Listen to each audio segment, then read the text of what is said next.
इससे पहले मैं आपको 3 चैप्टर कंप्लीट करा चुका हूँ। जिस भी भाई ने वो 3 वीडियो नहीं देखी हैं जाकर ज़रूर देखना, ठीक है। मैंने न्यूटन्स लॉ ऑफ मोशन से 2 लेक्चर दिए थे, ठीक है, जिसमें फर्स्ट लेक्चर में 25 क्वेश्चन थे एंड सेकंड लेक्चर में भी 25 क्वेश्चन थे। वो चैप्टर मोस्ट इंपॉर्टेंट था, इसलिए उससे 50 क्वेश्चन कराए। यूनिट एंड डायमेंशन से 25 क्वेश्चंस कराए थे एंड मोशन एंड वेलोसिटी से भी 25 क्वेश्चंस कराए थे, ठीक है। डिस्कस करते हैं आज कार्य ऊर्जा और शक्ति को। गतिज ऊर्जा और स्थिति ऊर्जा को सम्मिलित रूप में कहा जाता है।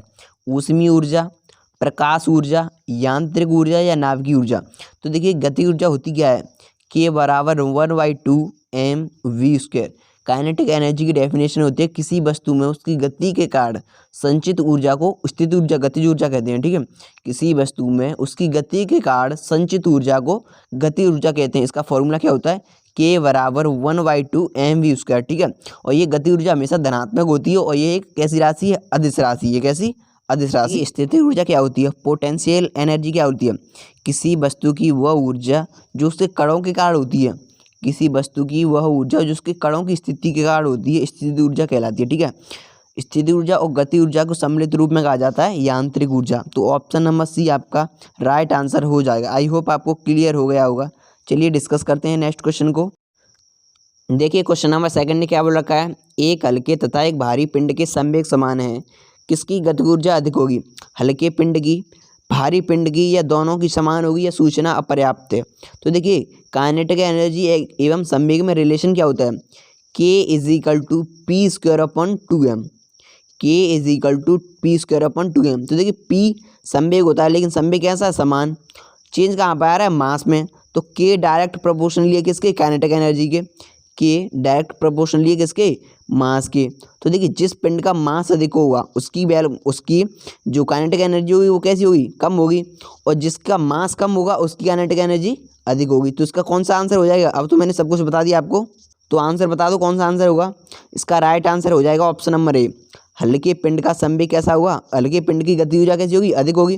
क्योंकि कैसे, K प्रोपोर्शनली कैसे 1/2m की, ठीक है। तो जिसका मास कम होगा उसकी काइनेटिक एनर्जी तो अधिक होगी, और मास अधिक होगा तो काइनेटिक एनर्जी कम होगी, डायरेक्ट प्रोपोर्शनली है, ठीक है। तो डिस्कस करते हैं थर्ड क्वेश्चन को। देखिए थर्ड क्वेश्चन क्या बोल रखा है, कार्य करने में मानव शरीर द्वारा प्रयुक्त ऊर्जा है स्थिति ऊर्जा, वैद्युत ऊर्जा, रासायनिक ऊर्जा, या नाभिकीय ऊर्जा। तो नाभिकीय ऊर्जा भाई नाभिक में होती है, रासायनिक ऊर्जा कोई रासायनिक केमिकल काम हो रहा हो तो उसमें होती है, वैद्युत ऊर्जा लाइट से बनती है, और स्थिति ऊर्जा कैसी होती है, किसी वस्तु में उसके कड़ी स्थिति के कारण होती है, तो स्थिति ऊर्जा होती है। तो ऑप्शन नंबर ए आपका राइट आंसर हो जाएगा, ठीक है। आई होप आपको क्लियर हो गया होगा। सब ऑप्शन को क्रॉप कीजिए, ठीक है, हमेशा सब ऑप्शन को क्रॉप कीजिए, सब पता होनी चाहिए आपको किस में क्या हो रहा है, ठीक है। देखिए तो क्वेश्चन नंबर 4 ने क्या बोल रखा है, 1 हॉर्स पावर बराबर क्या होता है।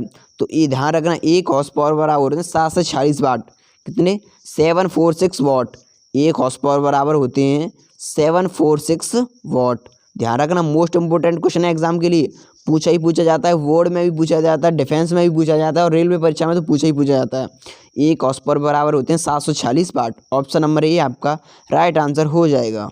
देखिए क्वेश्चन नंबर 5 ने क्या बोल रखा है, एक प्रयुक्त बल तथा पिंड का विस्थापन एक दूसरे से 90 डिग्री का कोण बनाता है तो किया गया कार्य होगा। तो बल का फोर्स का वर्क का फॉर्मूला क्या होता है, W बराबर F/S cos थीटा। W बराबर F/S cos थीटा। एंगल कितने का है, 90 डिग्री का, और cos 90 की वैल्यू कितनी होती है, अरे बताओ भाई, cos 90 की वैल्यू होती है 0, तो सब क्या हो जाएगा 0। तो ऑप्शन नंबर कौन सा, ऑप्शन नंबर सी आपका राइट आंसर हो जाएगा। आई होप आपको क्लियर हो गया होगा क्वेश्चन। ऑप्शन नंबर सी आपका राइट आंसर हो जाएगा। W बराबर क्या होता है, F/S cos theta. F/S cos theta, cos 90 की वैल्यू कितनी होती है 0, और cos sin 90 की वैल्यू 1 होती है, तो इसका रिवर्स होता है ना। तो ऑप्शन नंबर सी आपका राइट आंसर हो जाएगा। देखिए क्वेश्चन नंबर 6 ने क्या बोल रखा है, आकार में बदलाव के कारण शरीर द्वारा प्राप्त ऊर्जा को कहते हैं गुरुत्व स्थिति ऊर्जा, प्रत्यास्थ स्थिति ऊर्जा, या यांत्रिक ऊर्जा, या मांसपेशी ऊर्जा। तो ये कोई एनर्जी नहीं होती गुरुत्व ऊर्जा, जी भैया यहाँ पे जी कहाँ से आ गया, एनर्जी में जी कहाँ से आ गया। यांत्रिक ऊर्जा, अरे लाइट थोड़ी बन रही है, कौन सी हो जाएगा, ऑप्शन नंबर बी प्रत्यास्थ स्थिति ऊर्जा, ठीक है। आकार में बदलाव के कारण शरीर द्वारा प्राप्त ऊर्जा होती है, कौन सी होती है, प्रत्यास्थ स्थितिज ऊर्जा, ठीक है, ध्यान रखना। ऑप्शन नंबर बी आपका राइट आंसर हो जाएगा। देखिए क्वेश्चन नंबर 7 ने क्या बोल रखा है, 1 किलोवाट घंटा बराबर क्या होता है? 1 किलोवाट घंटा बराबर क्या होता है? सॉरी, ये गलत टाइप हो गया, थोड़ा मुझसे मिस्टेक हो गई है। ये 3 है, ये भी 3 है, ये 5 है एंड ये 3 है, इनमें से कोई नहीं, ठीक है।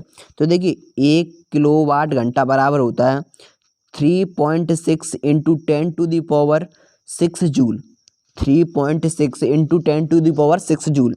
लेकिन यहाँ पर 3 पॉइंट नहीं दे रखा, तो 36 का मल्टीप्लाई कर दिया होगा, तो ऑप्शन नंबर सी आपका राइट आंसर हो जाएगा 36 इंटू 10⁵ जूल, ठीक है। 36 इंटू 10⁵ जूल, क्योंकि अगर आप यहाँ से पॉइंट को हटाओगे तो नीचे चला जाएगा और यहाँ से एक पॉइंट कट जाएगा, तो कितने रह जाएंगे? 5 रह जाएंगे। तो 36 इंटू 10⁵ जूल आपका राइट आंसर हो जाएगा। आई होप आपको क्लियर हो गया होगा। देखिए क्वेश्चन नंबर 8 ने क्या बोल रखा है, जब दो लोचदार पिंड आपस में जोर से टकराते हैं तो बताना है आपको क्या होगा। तो देखिए इसका राइट आंसर हो जाएगा ऑप्शन नंबर बी। इसमें थोड़ी लैंग्वेज ज़्यादा है तो इसलिए मैं इसका आंसर बता रहा हूँ। दोनों पिंड द्वारा अपनी प्रारंभिक आकृति को प्राप्त करने के लिए शुरू हो जाते हैं, तो ऑप्शन नंबर बी है वही आपका राइट आंसर हो जाएगा। ऑप्शन नंबर डी कुछ नहीं है, ना आपका ए होगा, ये बाकी सब गलत हैं, तो ऑप्शन नंबर बी आपका क्लियर है, ठीक है। बी आपका राइट आंसर है। देखिए क्वेश्चन नंबर 9 ने क्या बोल रखा है, रॉकेट के सिद्धांत पर कार्य करता है। रॉकेट किस सिद्धांत पर कार्य करता है? ऊर्जा संरक्षण के सिद्धांत पर, बर्नौली के सिद्धांत पर, आवोगाद्रो परिकल्पना के सिद्धांत पर, संवेग संरक्षण के सिद्धांत पर। तो इसका राइट आंसर हो जाएगा ऑप्शन नंबर डी। संवेग संरक्षण के सिद्धांत पर आपका ये रॉकेट का सिद्धांत कार्य करता है, ठीक है। तो ध्यान रखना संवेग संरक्षण आपका राइट आंसर हो जाएगा। चलिए डिस्कस करते हैं नेक्स्ट क्वेश्चन को। देखिए क्वेश्चन नंबर 10 ने क्या बोल रखा है, बल एवं विस्थापन दोनों सदिश। तो कार्य जो बल और विस्थापन का गुणनफल है वह है सदिश, अदिश, ना तो सदिश और ना अदिश, और केवल संख्या, केवल सदिश या कुछ भी। तो देखिए डब्ल्यू बराबर होता क्या है, एफ डॉट एस कॉशीटा, ठीक है। एफ भी सदिश, एस भी सदिश, तो बताइए डब्ल्यू क्या है। तो देखिए इससे क्या बोलते हैं, डॉट गुणनफल या अदिश गुणनफल बोलते हैं, ठीक है। डॉट गुणनफल या अदिश गुणनफल। तो कार्य कैसी राशि हो जाएगी, अदिश। कार्य में कोई दिशा नहीं होती, लेकिन बल में और विस्थापन में तो दिशा होती है, ठीक है।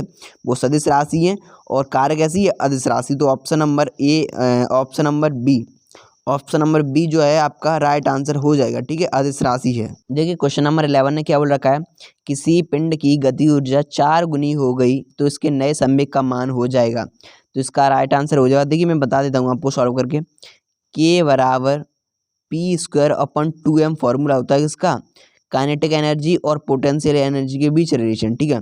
तो काइनेटिक एनर्जी को कितना कर रहे हैं, 4 गुना कर रहे हैं। किसको पूछ रहे हैं, तो नए संवेग।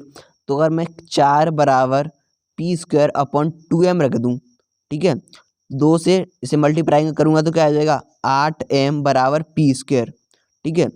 पी बराबर की यहाँ करने के बाद तो 2√2 निकल के आएगा।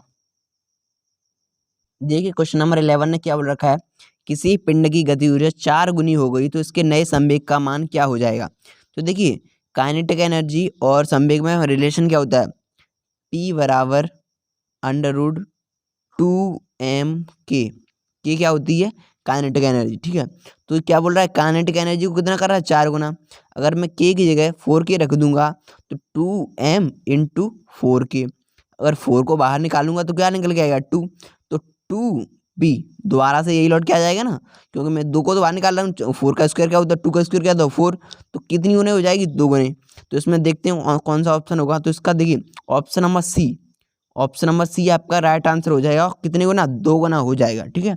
आई होप आपको क्लियर हो गया होगा। बस एक रिलेशन ऐसे, P बराबर रूट में 2m के काइनेटिक एनर्जी, P संवेग और एंड m मास है, ठीक है, ध्यान रखना। देखिए क्वेश्चन नंबर 12 ने क्या बोल रखा है, बल द्वारा किया गया कार्य धनात्मक होता है जब बल में विस्थापन की होता है। तो ध्यान रखना, बल द्वारा किया गया धनात्मक कब होता है, जब उसकी दिशा में होता है, ठीक है। ऑप्शन नंबर बी आपका राइट आंसर हो जाएगा, दिशा में होता है, दिशा में, ऑलवेज दिशा में। ध्यान रखना, आगे से गलत मत कर देना कभी। इन क्वेश्चंस को अच्छे से पढ़ो, मोस्ट इंपोर्टेंट क्वेश्चन है, वही क्वेश्चन है जो एग्जाम में आते हैं। ये आए हुए हैं, प्रीवियस ईयर क्वेश्चन है ये। कौन से, प्रीवियस ईयर क्वेश्चन है, PYQ क्वेश्चन है ये। मोस्ट इंपोर्टेंट क्वेश्चन है जो आपके रेलवे एग्जाम में आई हुई है, ठीक है। देखिए क्वेश्चन नंबर 13 ने क्या बोल रखा है, गतिज ऊर्जा और स्थिति ऊर्जा में सम्मिलित रूप को कहा जाता है। ये क्वेश्चन दोबारा रिपीट हो गया। चलो इसका आंसर बताओ, कौन सा आंसर होगा इसका, ऑप्शन नंबर सी यांत्रिक ऊर्जा, गतिज ऊर्जा और स्थित ऊर्जा में सम्मिलित रूप को कहा जाता है यांत्रिक ऊर्जा। ऑप्शन नंबर सी आपका राइट आंसर हो जाएगा। आई होप आपको क्लियर हो गए होंगे क्वेश्चंस। देखिए क्वेश्चन नंबर 14 ने क्या बोल रखा है, यदि किसी गतिमान वस्तु का संवेग p है एवं द्रव्यमान m है तो p व m के पदों में गतिज ऊर्जा का मान होता है। तो मैंने एक फॉर्मूला बताया था आपको अभी थोड़ी देर पहले, k बराबर P square upon 2m, k बराबर पी स्क्वायर अपन 2m। संवेग भी है, काइनेटिक एनर्जी है और मास भी है, ठीक है। तो k बराबर P square upon 2m, P square upon 2m आपका राइट आंसर हो जाएगा। ऑप्शन नंबर डी आपका राइट आंसर हो जाएगा, ठीक है। डिस्कस करते हैं नेक्स्ट क्वेश्चन को। देखिए क्वेश्चन नंबर 15 ने क्या बोल रखा है, एक हल्के एवं भारी पिंड की गति ऊर्जा समान है, किसका संवेग अधिक होगा। ये भी क्वेश्चन थोड़ा रिपीट हो गया, सॉरी। तो अब बता दो अब तो इसका आंसर। चलो इसका आंसर आपको कमेंट बॉक्स में कमेंट करके बताना कौन सा आंसर सही होगा, ठीक है। डिस्कस करते हैं 16 क्वेश्चन को। संवेग को कहा जाता है, क्या कहा जाता है संवेग को, द्रव्यमान इंटू वेग। संवेग को कहा जाता है P बराबर mv। थोड़ी देर पहले आप ही ने तो बताया था P बराबर mv, द्रव्यमान इंटू वेग। तो कौन सा आंसर है, फर्स्ट, द्रव्यमान इंटू वेग आपका राइट आंसर हो जाएगा। आई होप आपको क्वेश्चंस क्लियर हो गए होंगे। देखिए क्वेश्चन नंबर 17 ने क्या बोल रखा है, एक ट्रक तथा एक कार समान गति ऊर्जा के साथ गतिशील हैं, उन्हें रोकने के लिए अलग अलग बल प्रयुक्त किया जाता है। कार ठहरने के पूर्व लंबी दूरी तय करेगी, ट्रक ठहरने के पूर्व एक लंबी दूरी तय करेगा, या दोनों ही ठहरने के पूर्व एक समान दूरी तय करेंगे, कुछ कहा नहीं जा सकता। देखिए इसका राइट आंसर हो जाएगा ऑप्शन नंबर सी, दोनों ही ठहरने के पूर्व एक समान दूरी तय करेंगे, ठीक है। दोनों ही ठहरने के पूर्व एक समान दूरी तय करेंगे, तो ऑप्शन नंबर सी आपका राइट आंसर हो जाएगा। चलिए डिस्कस करते हैं क्वेश्चन नंबर 18 को। आदर्श मशीन की दक्षता के बराबर होती है, आदर्श मशीन की दक्षता बराबर होती है, किसके बराबर होती है। तो देखिए मशीन कैसी है, आदर्श। और आपको पता है कोई चीज़ आदर्श हो तो उसकी वैलिडिटी कितनी होती है, 100% होती है। आदर्श मशीन है तो कैसी वैलिडिटी होगी, 100%। तो ऑप्शन नंबर सी आपका राइट आंसर हो जाएगा, 100%। उसकी दक्षता कितनी होगी, 100%। ऑप्शन नंबर सी आपका राइट आंसर हो जाएगा। देखिए क्वेश्चन नंबर 19 ने क्या बोल रखा है, तेज गति से आने वाली क्रिकेट गेंद को पकड़ते समय एक क्षेत्र रक्षक अपनी बाहों को पीछे की ओर क्यों रोकता है। ठीक है, आपने देखा हुआ जब भी क्रिकेट ग्राउंड पे होती है तो कोई कैच होता है लंबा वाला, ठीक है। तो अगर कोई क्रिकेटर उसे कैच को ले रहा है तो अपने हाथों को पीछे क्यों ले जाता है, पीछे क्यों, आगे क्यों नहीं लेता। अगर वो आगे लेगा तो उसके हाथ से बॉल छूट जाएगी, पता क्यों, क्योंकि सीधा फोर्स पड़ेगा। लेकिन वो अपने हाथों में उतना ही फोर्स उत्पन्न कर लेता है उन्हें पकड़ने के लिए, ठीक है। बैग में ले जाता है तो थोड़ा टाइम भी ज़्यादा हो जाता है और उसकी स्पीड भी कम हो जाती है, तो ठीक है। तो उसका राइट आंसर हो जाएगा ऑप्शन नंबर, क्यों गेंद का लक्ष्य बनाने में मदद मिलता है, नहीं। इसका साथ नहीं, ऑप्शन नंबर डी, सॉरी ये ऑप्शन नंबर डी है यहाँ पे ऑप्शन, क्योंकि वह लंबे समय तक कम बल का अनुभव करता है, ठीक है। क्योंकि वह लंबे समय तक कम बल का अनुभव करता है। ऑप्शन नंबर डी आपका राइट आंसर हो जाएगा, ऑप्शन नंबर डी ध्यान रखना। देखिए क्वेश्चन नंबर 20 ने क्या बोल रखा है, जब एक पिंड किसी आनत तल पर लुढ़कता है तो इसमें इसके पास होती है, आनत तल कैसा होता है, ऐसा ही तो होता है, आनत तल कैसा होता है, ऐसा। तो यहाँ से कोई वस्तु लुढ़क रही है तो उसके पास क्या होगा पता है, काइनेटिक एनर्जी और स्थितिज ऊर्जा। काइनेटिक एनर्जी और पोटेंशियल एनर्जी दोनों होती है, जो एक लुढ़कने का काम करती है और जो पीछे से धक्का देने का काम करती है, ठीक है। दोनों ही होती है, गति ऊर्जा भी होती है और पोटेंशियल एनर्जी भी होती है, ध्यान रखना। ऑप्शन नंबर सी आपका राइट आंसर हो जाएगा। क्वेश्चंस को अच्छे से पढ़ो, क्वेश्चंस को अच्छे से समझो, पढ़ो। पीडीएफ भी मिल जाती है, एंड टेक स्टडी को ज्वाइन कर लो जिससे पीडीएफ आपको मिल जाए, ठीक है, जरूर। देखिए क्वेश्चन नंबर 21 ने क्या बोल रखा है, जब आप एक कोयल स्प्रिंग को कंप्रेस करते हो तो आप उस पर क्या काम करते हो, प्रत्यास्थ ऊर्जा में, ठीक है। तो देखिए इसका राइट आंसर वैसे तो ऑप्शन नंबर सी है, बढ़ती है, डी दिया नहीं मैंने, इसकी राइट आंसर हो जाएगा ऑप्शन नंबर सी, बढ़ती है। क्योंकि आप कंप्रेस करते हो, किसी कॉइल को कंप्रेस करते हो तो उसकी प्रत्यास्थ ऊर्जा होती है ना, कैसी बढ़ती है। डेफिनेशन पढ़ने के लिए इस वीडियो में जाओ, प्लेलिस्ट में चेक करना, सर की प्लेलिस्ट में सर ने पहले भी लेक्चर करा रखे हैं, फिजिक्स के कार्य ऊर्जा शक्ति का भी लेक्चर करा रखा है, उसमें सभी थ्योरी हैं, ठीक है। उन थ्योरियों को पढ़ो अच्छे से, आपको उनमें मिल जाएगी प्रत्यास्थ ऊर्जा, बाकी सब मैं बताते चल रहा हूँ, साथ ही साथ स्थित ऊर्जा वगैरह सब मैं बता चुका हूँ आपको पीछे। देखिए क्वेश्चन नंबर 22 ने क्या बोल रखा है, किसी बल द्वारा एक कण को एक बिंदु से दूसरे बिंदु तक विस्थापित करने में किया गया कार्य दोनों बिंदुओं के बीच के मार्ग पर निर्भर करता है, ठीक है। तो इस प्रकार के बल को कहा जाता है संरक्षित बल, असंरक्षित बल। निश्चित रूप से नहीं कहा जा सकता इनमें से कोई नहीं। तो देखिए ऐसा कोई डिपेंड नहीं करता, तो ऑप्शन नंबर आपका सी राइट आंसर हो जाएगा। क्या, निश्चित रूप से कहा नहीं जा सकता, क्योंकि बल दुनिया में कितने प्रकार हैं, बल के बहुत प्रकार हैं, लेकिन मेन बल मोस्ट इंपोर्टेंट कितने बल हैं? 4। कितने? 4। ध्यान रखना आगे से NEMG, ये किसका क्रम है? इनके फास्ट होने का। सबसे तेज कौन सा है? नाभिकीय बल। नाभिकीय बल कहाँ लगता है? नाभिक में। इलेक्ट्रॉनिक बल, magnetic force and gravitational force, ठीक है। NEMG, ये इनका बढ़ता हुआ क्रम है और ये इनका घटता हुआ क्रम है। ये इनका बढ़ता और ये इनका ये इनका घटता हुआ क्रम है और ये इनका बढ़ता हुआ क्रम है। ध्यान रखना NEMG। दुनिया में बल तो बहुत हैं लेकिन मोस्ट इंपोर्टेंट जो ज़्यादातर यूज़ किए जाते हैं, ज़्यादातर अच्छे वाले बल कितने? 4 ये NEMG, नाभिकीय बल, इलेक्ट्रॉनिक बल, मैग्नेटिक बल एंड ग्रेविटेशनल फोर्स, ठीक है। देखिए क्वेश्चन नंबर 23 ने क्या बोल रखा है? एक बंद मार्ग पर किसी संरक्षित बल द्वारा किया गया कार्य होता है, अधिकतम, न्यूनतम, शून्य, इनमें से कोई नहीं।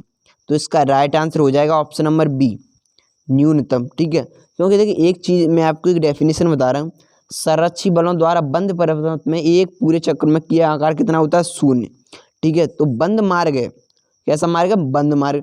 तो अगर पूरा चक्कर हो जाता तो कितना हो जाता? 0, लेकिन कैसा है? बंद मार्ग। तो ऑप्शन नंबर बी आपका राइट आंसर हो जाएगा। आई होप आपको क्लियर हो गया होगा। देखिए क्वेश्चन नंबर 24 ने क्या बोल रखा है? द्रव्यमान और वेग का गुणनफल क्या कहलाता है?